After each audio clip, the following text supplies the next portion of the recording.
I'm Sarah Eager. I'm from Innovate UK. I work in the smart infrastructure team, and I'm going to talk to you about the benefits batteries can add to solar.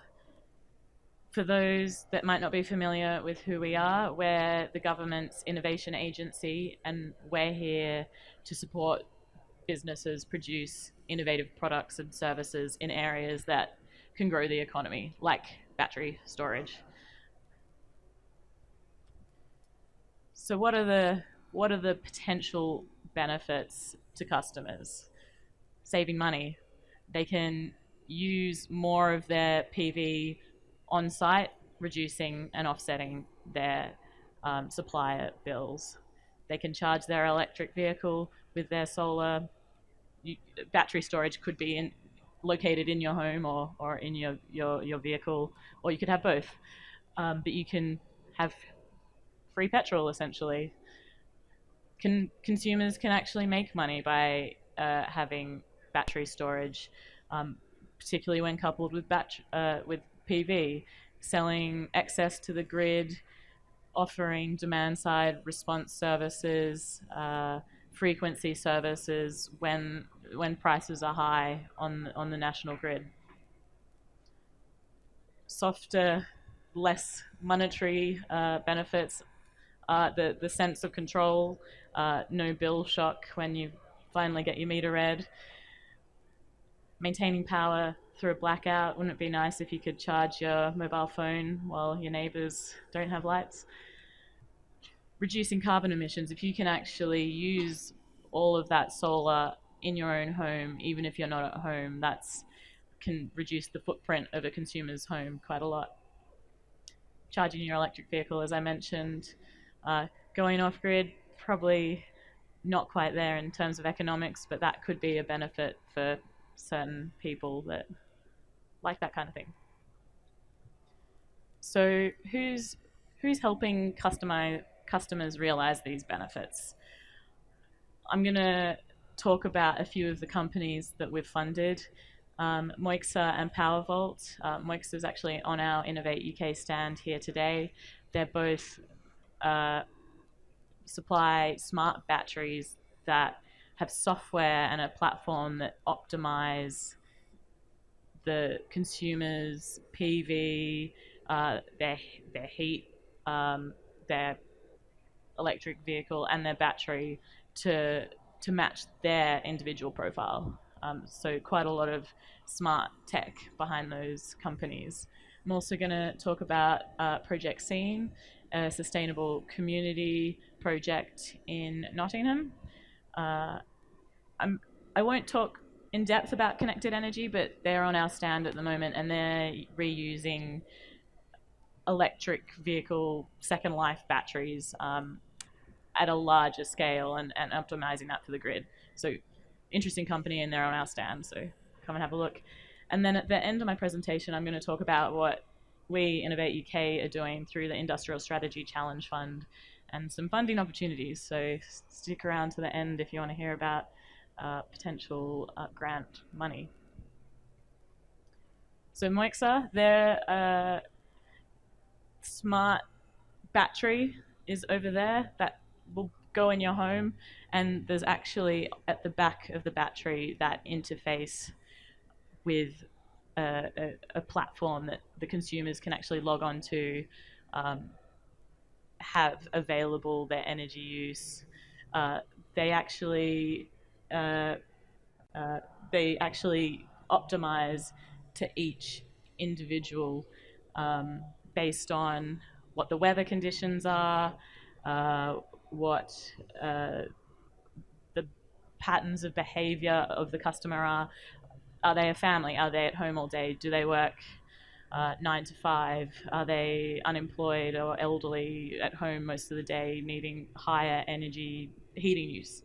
So they actually monitor the behavior and look at external factors, like the weather, like the network prices, and optimize using real-time data the PV on the roof, with the battery. They also are able to charge that overnight when it's potentially low prices on the national grid. So and use that uh, when you have higher prices in the day. Their platform also allows them to manage potentially large groups of batteries. They have about, I think, 1,000 homes, and if they can aggregate them together, you have a virtual power network that can actually provide multiple services and bring in money to those customers for offering them. Project Scene, this is the largest European community battery storage project. So they've got a 2 megawatt hour Tesla battery in as part of a 500 home development. It's hoped the solar panels, heat pumps are actually going to supply about 30% of the on-site energy, and that community battery will be able to optimize the balance between those. They're also doing some really cool stuff in terms of they've got this community central battery storage kit, and then they'll be individually in the homes that they build storage and solar on the roof. I think they've got about 60 of the 500 homes actually built at the moment, and the uh, the first stage of the community battery program goes live in April.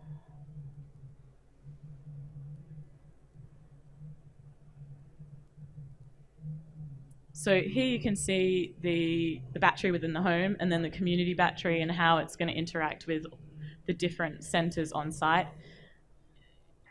There's going to be a lot of data and information. So all of the appliances, your fridge, your lights, your washing machine, actually are going to be connected to the Internet of Things and be optimized between those two. There's going to be a lot of information, and they actually hope to make this a demonstrator in terms of actually adding some health benefits onto it. You can use information on the heating and when people are using their houses to do quite cool things. So that's probably a later stage of the project, but that's just one of, maybe not the benefit of batteries themselves, but the benefit of these platforms that can share quite a lot of information. One of the really interesting things about this program is they're going to look into energy service company models, so ESCOs, community ownership. The residents are going to own that battery. They're going to be able to have a say on what they spend the profits on and how it consumes energy. Over the next 6 months, they're going to actually collect real-time data and validate what is the best model and asset ownership for the community. This is the third company, PowerVault. They're really trying to make it easy for customers to fit some batteries in their needs. So unlike Moixa, who have quite a small battery that optimizes for the best use of that house, this is more about sizing. What kind of battery do you want? What's your capacity? Let's install it in under 2 hours. So quite easy for the consumers. One of the benefits is 20 to 35% cut in your electricity bills, so that's always nice. One of the key propositions for the product is integration with air conditioning. So they've found that that's improved user acceptance. So the consumers buying the product like to see and really understand that integration between the battery and their heating. They also have an online customer portal. You can log in any time of the day, see what your energy use is your battery feeding into the house or charging. They offer a 10-year warranty, so that's pretty good. They've They've currently got a trial at the moment underway with about 50 properties, looking at that more holistic grid benefit to see what what monetary other monetary benefits they can take to their customers. Finally, the money. The next round of Innovate UK funding in terms of batteries. The Faraday Battery Challenge is part of the Industrial Strategy Challenge Fund. It's comprised of about 250 million pounds over 4 years, looking at vehicle electrification and battery technology. Looking at the battery tech itself, how you build the supply chain of battery to vehicle. One of the key reasons behind this is the UK has a great automotive sector, and to bring that into the future, linking that with a battery supply chain is how you keep that industry going. Also looking at second life batteries, recycling the ones that are at end of life, and vehicle to grid charging. So let's finish on some funding opportunities. 25 million available for feasibility studies and collaborative R&D.